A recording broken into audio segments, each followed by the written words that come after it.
Welcome back to the Born Blondes podcast. I'm Aubrey. And I'm Randa. Are you ready for another Murder Monday? Murder. Dun, dun, dun. Sorry it's so close together, but, you know, life be lifing. You got to do what you got to do, man. And we be doing what we got to be doing sometimes. We're doing something. I don't know if it's what we need to be doing, but we're doing something. Facts. Who do we have today, Aubrey? All right. We got Mr. Cory Deonn Morris from Arizona. This is another one where we couldn't find a female, so... I know. Our next one after this one, too, is another male. It happens. But then I think our next one is a female. We'll get back into it. We have quite a few females coming up. I do know that. Yeah. So it's just... I feel like it's not as common for females to be serial killers versus... It's not. It's more of a one-off. And there were, like, the list that I was looking at, there are a couple, like, females that kept showing up. But it's, like, they only killed, like, one... No, it was, like, they killed one or two people. Oh. And it's like, well, you need 3 to be a serial killer. Right. So they're not technically... Yes, they killed, but it's not serial killing. Yeah. And then that are like they're from 1850 something and don't have any information. Literally, we had a lot of those. Yes, a ton. So we're trying to bring you some information. I had a burp, but I didn't want to burp into the microphone. But then it also didn't come out. I was gonna say it just sounded like. All right, we got Cory Deonn Morris, who is an American serial killer and necrophile, known for killing at least 5 women in his home in Phoenix, Arizona from 2002 to 2003. He is also known as the Crackhead Killer. I can't with these nicknames they give people. You know what I mean?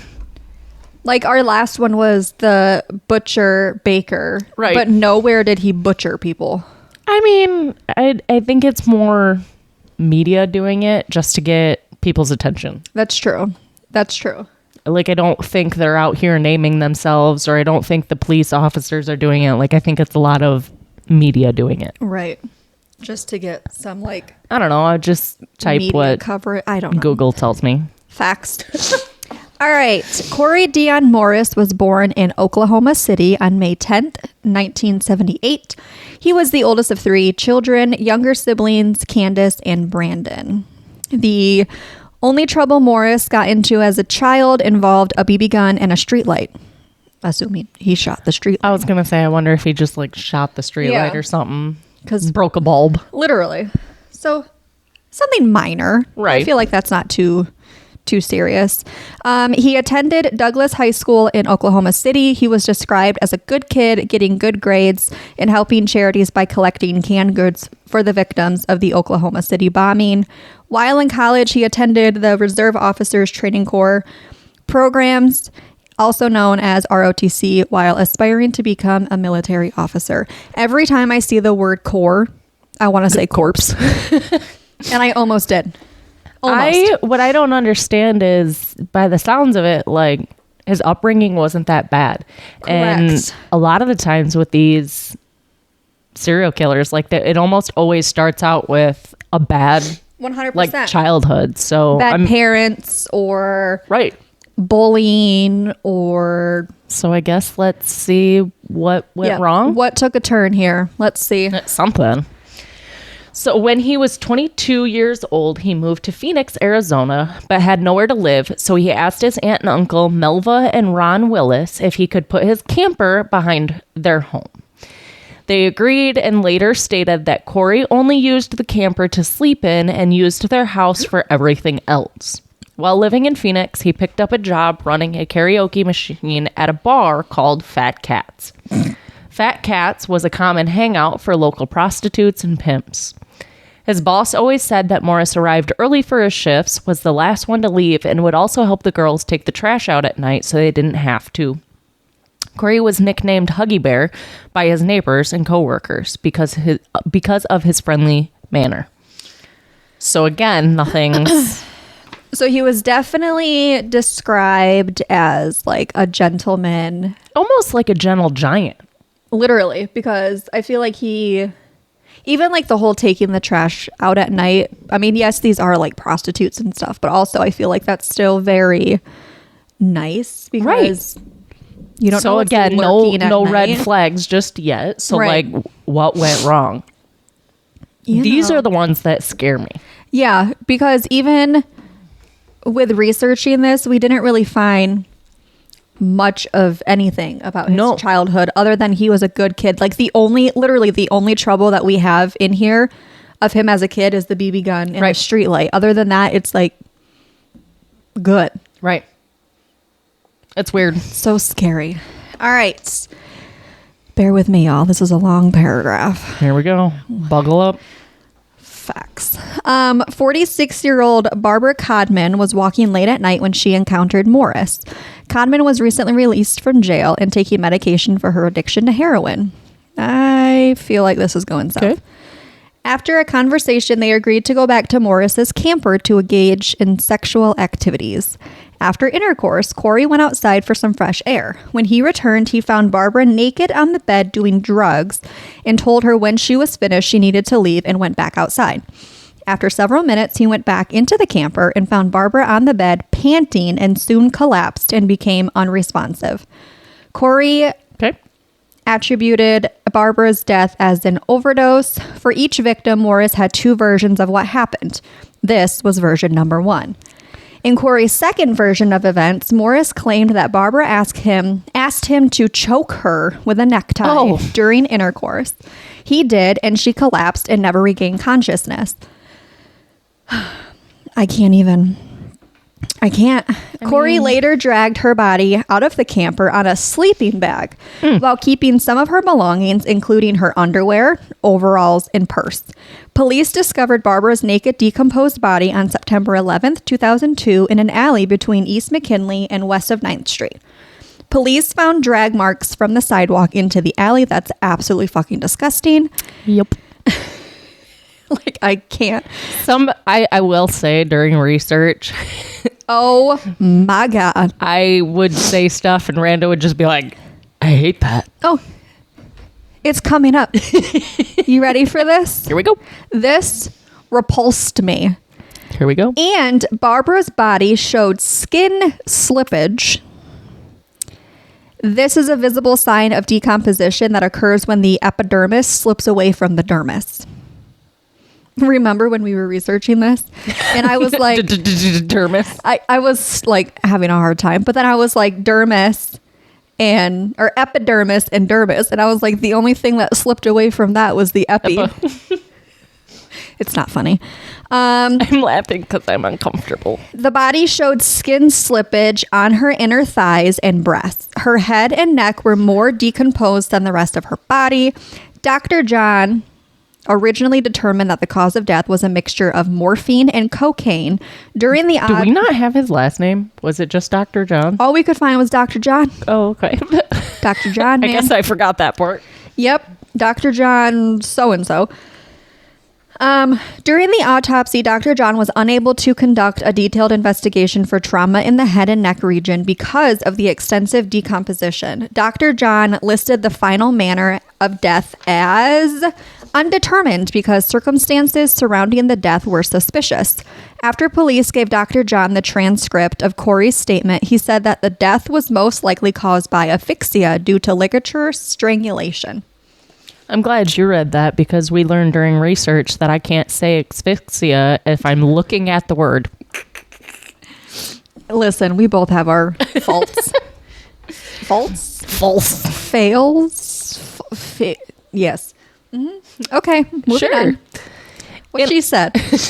In October of 2002, Cory lured Shantira Davis into his trailer by offering her $5. $5 in exchange for sex. $5. I just want to note that our last Murder Monday, at least he was offering $300. Right. But either way, don't accept money from men in exchange of, you know, what? Murder. Well, she didn't know she was going to get murdered. She didn't just pay $5 to die. No, she didn't pay. That's true. He offered it. You're right. I will give you $5 to murder you. But you have I to don't think that was understand the that deal, these though. women were prostitutes. Right. And any bit of money that they could Absolutely. take in, they were definitely They were trying taking to do what they advantage of could. it. Yeah. Corey, Which is really sad, but it is. Corey stated that after they had sex, Corey left the trailer for an hour because Shantira wanted to use drugs. When Corey returned to the trailer, Shantira was unconscious but breathing. He decided to cover her up with a blanket. Oh, how sweet. so nice. And left for his friend's house for the night. Oh, asshole. And when he got back to the trailer the next morning, Shantira was dead. Shocker. In Sounds familiar. In Corey's second version of events, he claimed that Shantira asked Corey to wrap her hair extensions around her neck to choke her during intercourse and then died as a result. Of all things, hair extensions? You want to know the funny thing about that? If you get the ones that are sewed in, they specifically tell you not to pull them. So if she sewed them True. in and paid that money, I highly, highly, highly doubt she's like, take these and wrap them around my neck and choke me. 100%. That shit's expensive. Also, I will save my thought that I have for later. Continue. Oh, okay. It's in correlation to the story, Okay. but I want to save it till the end so they can get all of the No problem. information. After Shantira's death, Corey dragged her body into the same alley where Barbara was found. Oh. Police found Shantira's naked, decaying body with skin slippage on her back, buttocks, and the back of That her literally legs. just gave me goosebumps. I fucking hate that word. Do you want to know what other word that we had to change to, make Randa happy? What was it? Panties. Randa hates the word panties. I couldn't just I don't know. I feel like I don't know. It's weird. It's underwear. it's one of those like words that just gives me like the ick. Yeah. That's You know fair. what I mean? Like it just like skin slippage. Police also Fucking found can't. drag marks going into the alley because of the extent of decomposition at the time Corey moved her. Could you imagine what those drag marks looked like? Nasty. Like would they stink? Probably. Depending on what it is, yeah, probably. Like isn't it just essentially like Decaying skin and blood, and depending on how That much really just made me wanna asphalt throw that up. like he Did dragged you just her. say asphalt? Asphalt, Isn't it asphalt? ass. It's not ash. Asphalt. Is You're that at like fault for saying ass?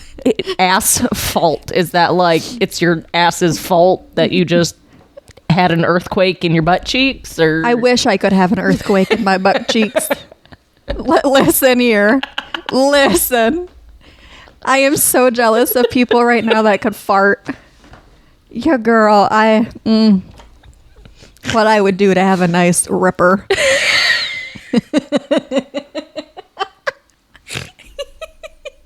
Listen. If you know, you Jack know. the Ripper, or like I would be jacking and y'all would be ripping because it would be stanging. oh Stang. stank. I wish. The autopsy was performed by Dr. Kevin Horn. Hey, at least that one has a last name. True. Where he could not determine whether she suffered any trauma because of the lack of evidence, but did find cocaine and cocaine breakdown products in her spleen. Ooh. At which time Horn ruled her cause of death as cocaine intoxication. After reviewing a transcript of Corey's statement, Horn stated that nothing in the autopsy was inconsistent with strangulation. Was inconsistent, so Nothing was inconsistent, so strangulation could not be ruled out. Oh, okay. So it was a possibility. Okay. But it just so happened that she also had cocaine in her system as well. It's basically just saying that it wasn't definitively strangulation because of the lack of evidence, essentially. First of all, wouldn't cocaine be in like... Why is it in your spleen? Because your spleen filters? I thought that was your liver. Or is Your that just liver alcohol? also filters? I guess I never really thought about I took anatomy over 10 years ago. Don't ask me big questions right now. I don't know. facts. I just always like one, I totally forgot we had an organ that was like the spleen. So when we were researching this, I was like, spleen, what the fuck? And yeah. It was a 100% I mean, you have a bunch of filters like kidneys, your liver, kind of your stomach. Not really, but. Right. I don't know. Anyway, moving on. Okay. After Barbara and Shantaria's deaths and similarities, investigators and police became alarmed and in November started passing out warning flyers at churches, halfway houses, and markets in the neighborhood, and women in the red light district speculation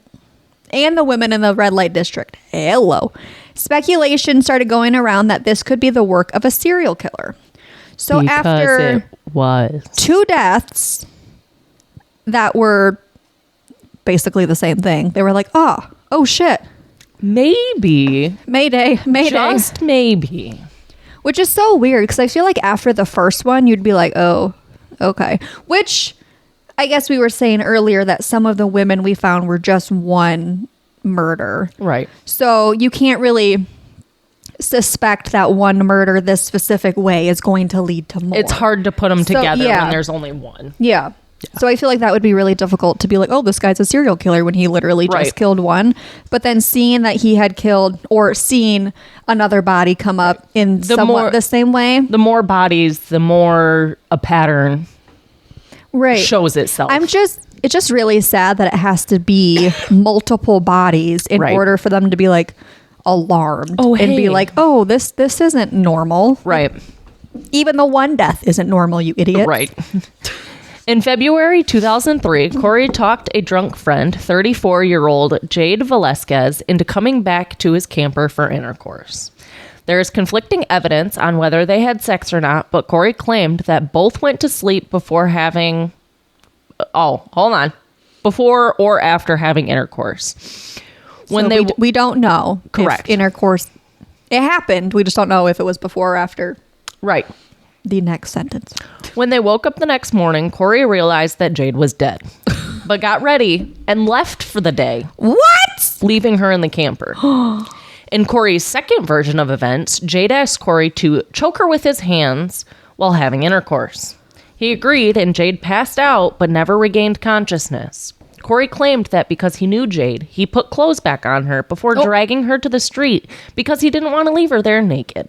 Oh, wow. So sweet. Police discovered the body on the west side of 9th Street, just outside the gate leading to Melva and Ron's backyard. You know, where Cory's camper was parked. Literally. Police noted a disturbance in the ground near the gate that was consistent with someone or something removing the gate from its hinge and then replacing it. They also noted grass stains on the sidewalk, showing that the body had been dragged through grass. Oh. During the investigation of Jade's death, a detective spoke to Cory's Aunt Melva. Oh, that's a period. Okay. Aunt Melva, period. Oh, that's a period. Jade was found with ligature marks on the front and sides of her neck and a vaginal swab. Her what? Front and sides of her neck? It literally sounded like you just said dick. Neck? Front and sides of her dick. Neck. Is literally what I heard. And a vaginal swab taken from Jade's body found semen, and DNA from the semen was later matched to Cory. We caught My question is, like... Did she have a dick? I feel like he just dropped the body right outside of his gate. And there were grass marks. And he was like, there you go. Pretty much leading from the gate. Yeah. And cops were still like, nah, he's not it. Facts. I feel like investigators are kind of stupid. I understand the aunt was questioned, but like, why wasn't he? He's the one living in the backyard. Right. 100%. 100%. It's kind of weird. It's very weird. All right. In March 2003, Cory met 37-year-old Sherry Noah while walking and arranged to meet up later.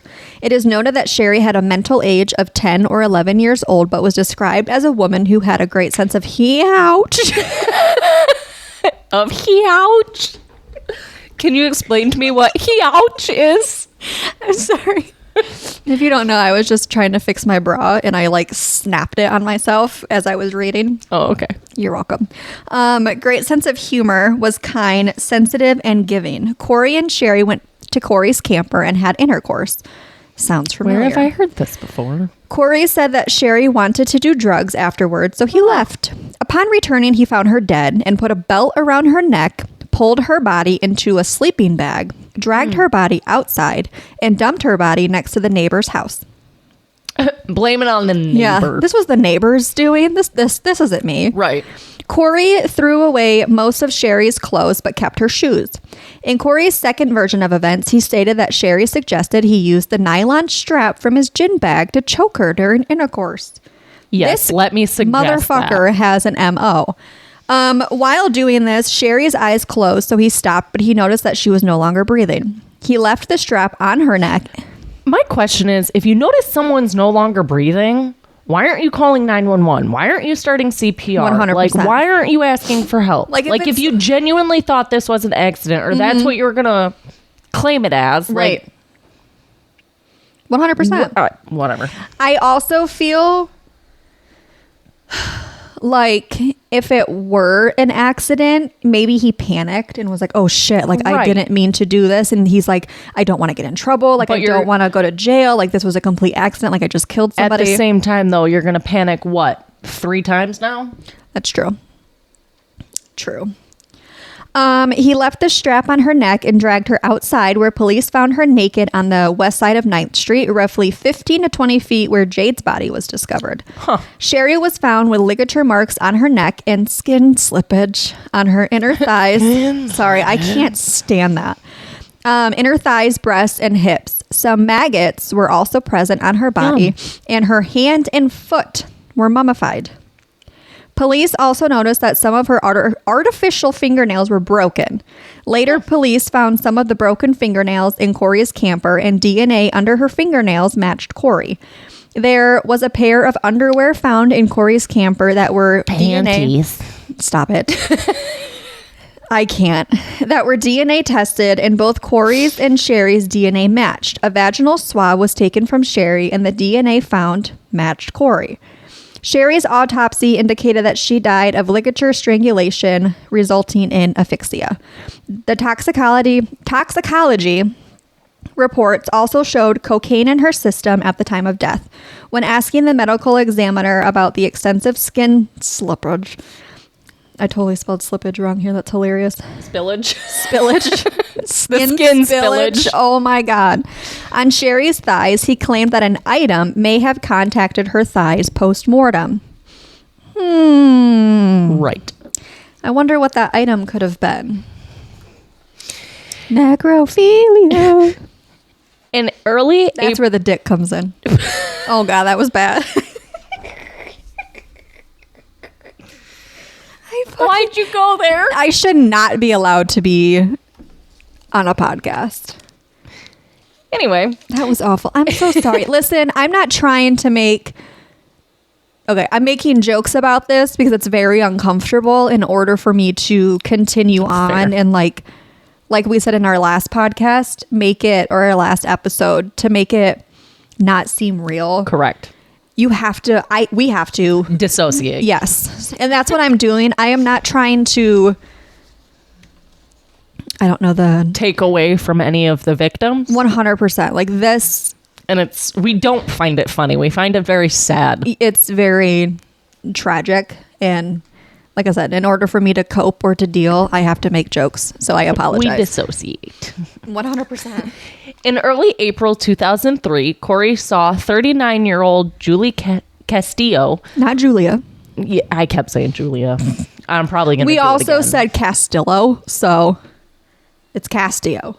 I said Castillo. I know. I was just saying. Oh. You kept saying Julia, and we kept saying Castillo. While out on a walk. During their conversation, Morris noticed that Julie was cold and needed a place to spend the night and brought her back to his camper. Which, what a gentleman. We kind of thought that as like she was out walking around looking for her next. Well, at first like, it client. sounded like she was homeless, but then, Right. yeah, we think she might have been out looking for the next client. Yeah. Which, do you, boo. Right. You do what you got to do. Shortly after arriving at the camper, Julie asked if she could smoke crack. So Cory left. So blunt. Right.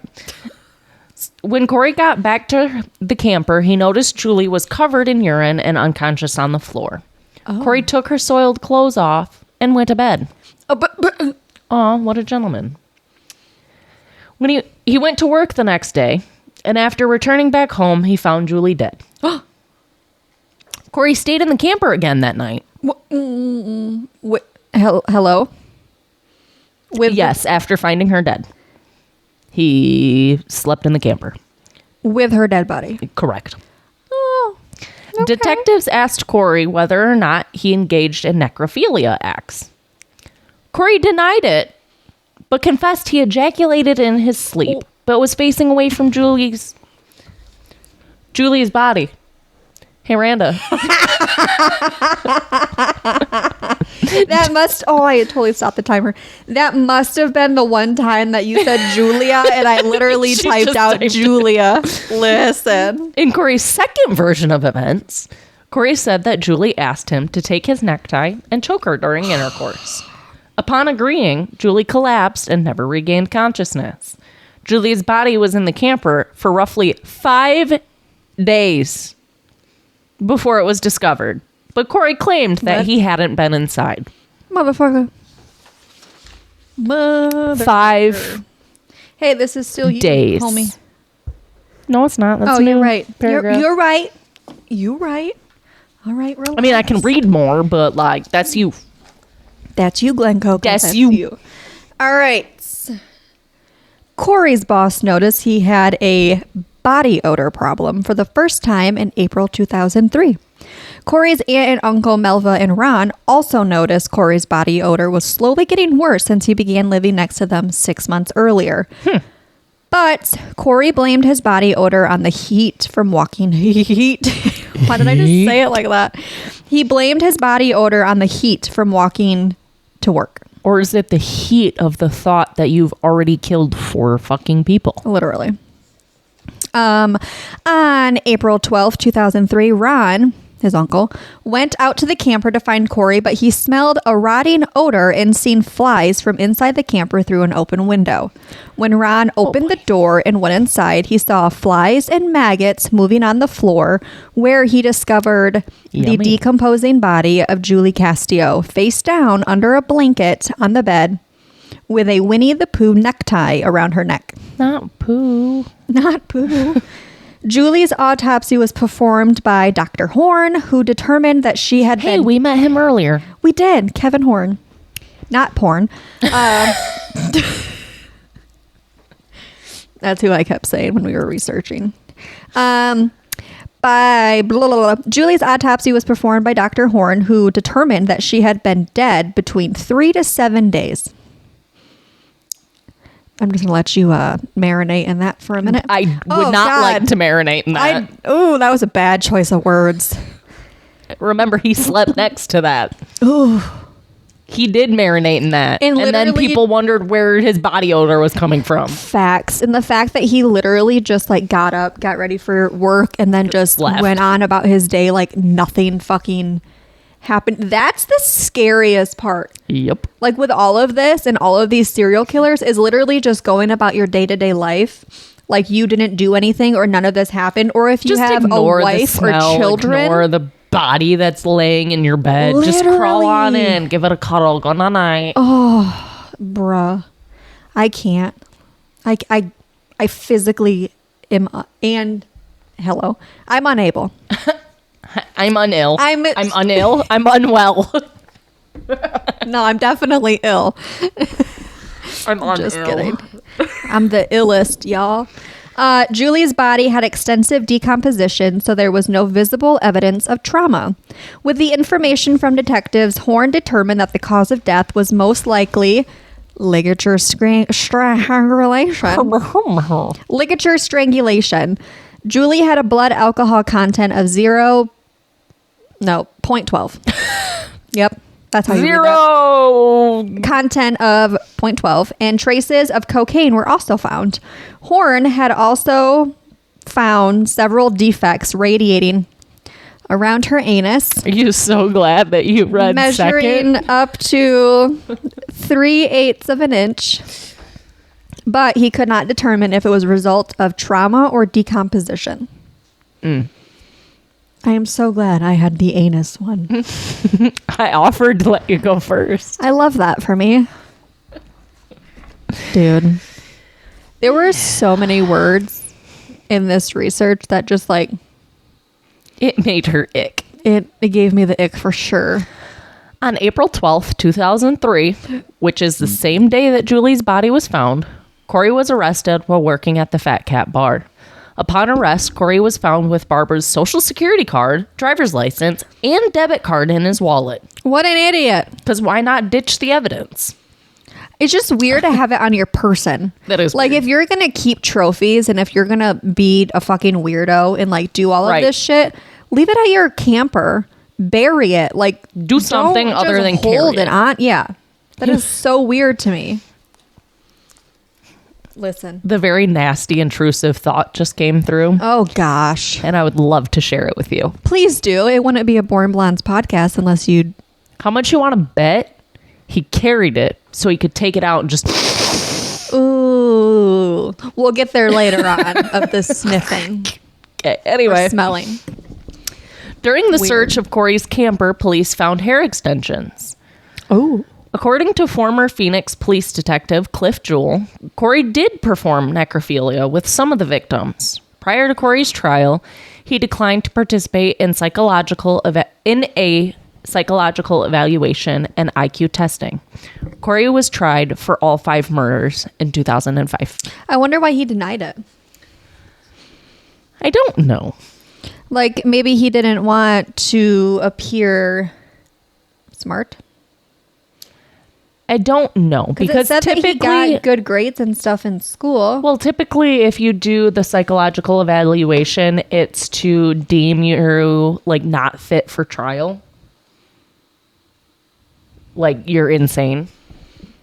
But it, like if you also don't get it, you can't take an insane plea. So I don't know. Interesting. Okay. I said insane plea, insanity plea. Yes, that one. During the trial, the prosecutor argued that Morris kept the bodies because he enjoyed the smell of decomposition. The prosecutor also argued that Morris had sexual intercourse with all of the corpses except for Davis's. The prosecutor believed this because of the selective skin slippage. I'm pretty sure you've got just about every skin slippage in there. Yeah, which can told be you I'd read caused by first. friction. Or you could read first. The next one I'm reading first. Fuck this. Hold on. Because of the selective skin slippage, which can be caused by friction on the bodies and the presence of semen on some victims, despite Morris insisting that he used condoms. During closing arguments, Cory asked a deputy to handcuff him because he was enraged by the prosecutor and was worried he could not restrain himself.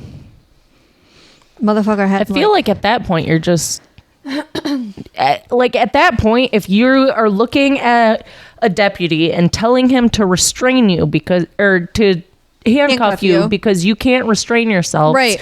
It's almost like pleading guilty. it's all more reason to be like, yeah, this motherfucker definitely did it. Like, Because he can't even control. It's essentially saying I have no self-control, like I'm guilty. 100%. But That's just us. We're no professionals. that's just my opinion. We're no professionals. The jury found Cory guilty on all 5 counts of murder. Good. During the penalty portion of the trial, it was found that Cory committed all 5 murders in an especially cruel, heinous, and depraved manner. Mitigation evidence focused on the responsibilities placed on Cory at a young age, but no further details have been shared about what happened in his childhood. The jury determined that Cory's mitigation evidence was not sufficiently substantial to call for leniency, and that the death penalty was the appropriate sentence for each murder. Good. Cory is currently on death row in Arizona State Prison, where his work assignment is listed as kitchen help. Which I feel like is not a good place for him to be. But also, he got 5 death penalties for each murder. 5 consecutive life sentences. Yes. How are you going to kill him 5? You're going to like kill him, wait until he's like on the brink, bring him back. That's just torture. He deserves it. I mean, you're not wrong. Am I wrong? But like, Thank you. it's not right either. Well, what he did wasn't right either. I'm aware. Cory was a suspect in a series of murders. I just said rewind. I almost had numbers. In a series of numbers. Cory was a suspect in a series of murders that happened in Oklahoma with similarities. He was living in Oklahoma at the time of the murders, but in the end, he was ruled out as a suspect after 2 additional women were murdered in the same manner after he was already arrested. Yummy. So what was your comment earlier? So, little hot take here. Hot take. How are you going to find 5 women in a row that all like to be choked during intercourse? Because you won't. To me, I feel like that's a very unique, uncommon, sexual. I was going to say it's not. It can and can't be, but to find 5 in a row seems a bit off. 100%. So for me, I was like, all right, like not all of these women like to be choked during intercourse, especially, hold on. If you're going to choke someone during intercourse, I feel like your first thing would be just your hands. And that's why where I was going. Why are you grabbing a necktie? Why are you grabbing hair extensions? And that's kind of where I was going to go with that. Like if you're going to choke somebody, it's not going to be with a prop. 100%. It's going to be with your hands. Even if you do like being choked, you're not going to ask for a prop. No, I mean, you're going to take somebody's hands, put it on your neck, or ask them to take their hands and put them on your neck. You're not going to be like, hey, grab that necktie over there. Yeah, that's what I want. Like, and it's just so. Grab your gym bag strap. Dude, that's. Like, come on. Like, that is off. Just so bizarre to me. And it just feels so. Obviously, it was just him trying to make it seem like the victims. Correct. Wanted it, but instead it was just him being an asshole. It was his like fetish. Yeah. And it was his like obsession to like choke women. And the two versions of all of his stories were always they wanted to do drugs. Yep. He left, he came back, they died. Or they wanted to be choked. No, the second version was that they wanted to be choked. It was the same story every time. Yeah, and it's like, all right, this is getting one obviously repetitive, which is most. I feel like all serial killers have a thing, have like a niche MO of like what they like and what they prefer to kill these people. It's called an MO. Thank you, Aubrey. And you are correct. It's just I don't know. This whole story. I feel like we're going to learn a lot in this. We really are. Murder Monday series. And I learned a lot this research. I don't like the word skin slippage. I don't like the word that panties. To her and she just looked at me and I was like, I'm sorry. I didn't know what it meant. And then Aubrey explained it to me and I said, okay, we're going to stop saying that word now because I literally can't. I apologized every time I said it. She did. Like before, she's like, all right, I'm sorry. And I'm like, I know it's coming. Like I like cringe every time. It's not for everybody. No, it's not. I feel like a lot of these, the Murder Monday and like true crimes and stuff is not for everybody. No, but it's not. Alrighty. With that being said, we will see you next week with a lighter topic. It's just a check-in, y'all. We just need to chat. Yeah. I feel like we haven't just sat down and chatted. We haven't. So we will talk amongst ourselves. See you next week for a chit chat amongst ourselves. Yep. We love you. We hope you have a fabulous week and we will see you next Monday. Bye.